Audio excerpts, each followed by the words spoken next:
Welcome to steno with Paras. Dictation start होगी 5 second बाद। Start. आखिरकार दुस्साहसी माफिया विकास दुबे पकड़ा गया, लेकिन उसकी गिरफ्तारी कई गंभीर सवाल खड़े कर रही है। सबसे पहला सवाल तो यही है कि तमाम चौकसी के बाद भी वह कानपुर से फरीदाबाद और फिर वहां से उज्जैन कैसे पहुंच गया, जब चप्पे चप्पे पर पुलिस उसकी तलाश कर रही थी।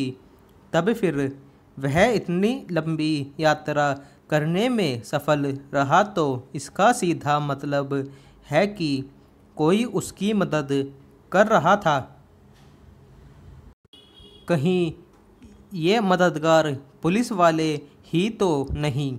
यह सवाल इसलिए क्योंकि मुठभेड़ वाले दिन उसे यह सूचना कुछ पुलिस वालों ने ही दी थी कि पुलिसकर्मियों का एक दल उसे गिरफ्तार करने आ रहा है।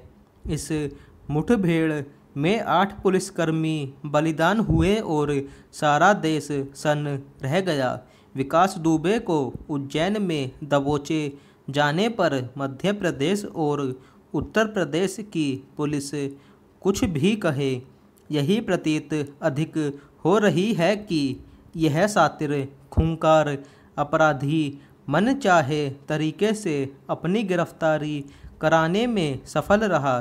अगर यह वाकई सच साबित होता है तो इसका मतलब है कि वह तंत्र बुरी तरह सड़ गल चुका है, जिस पर कानून एवं व्यवस्था को संभालने का दायित्व है।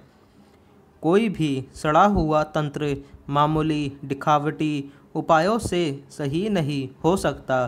क्या इससे अधिक लज्जा की बात और कोई हो सकती है कि 8 पुलिसकर्मियों का हत्यारा अपने तरीके से गिरफ्तारी देने में सफल रहे। पहरा माना जा रहा है कि विकास दुबे की गिरफ्तारी के बाद माफिया नेता पुलिस गठजोड़ की परतें खुलेंगी, लेकिन यह आसान काम नहीं, क्योंकि अभी तक यही देखने में आया है कि अपने देश में किस्म किस्म के माफिया भी फलते फूलते रहते हैं और उन्हें संरक्षण देने वाले नेता और नौकरशाह भी।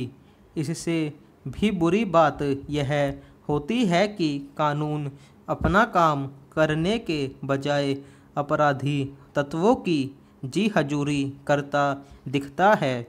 यह पतन और अंधेरगर्दी की पराकाष्ठा है कि जिस विकास दुबे पर थाने में घुसकर हत्या करने समेत अनगिनत आपराधिक मामले दर्ज थे, उसका बाल बाका नहीं हुआ।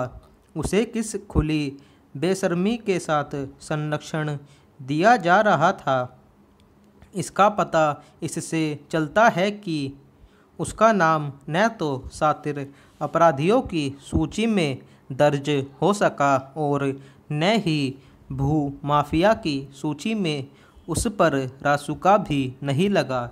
इससे पहले कि विकास दुबे और इस जैसे अन्य माफिया तत्वों को पालने पोसने वाला गठजोड़ और अधिक घिन पैदा करे, उसे हमेशा के लिए छिन्न भिन्न करने का अभियान छेड़ा जाना चाहिए।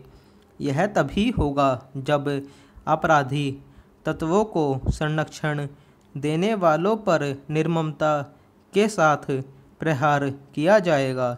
यह काम केवल उत्तर प्रदेश ही नहीं, सारे देश में होना चाहिए। स्टॉप।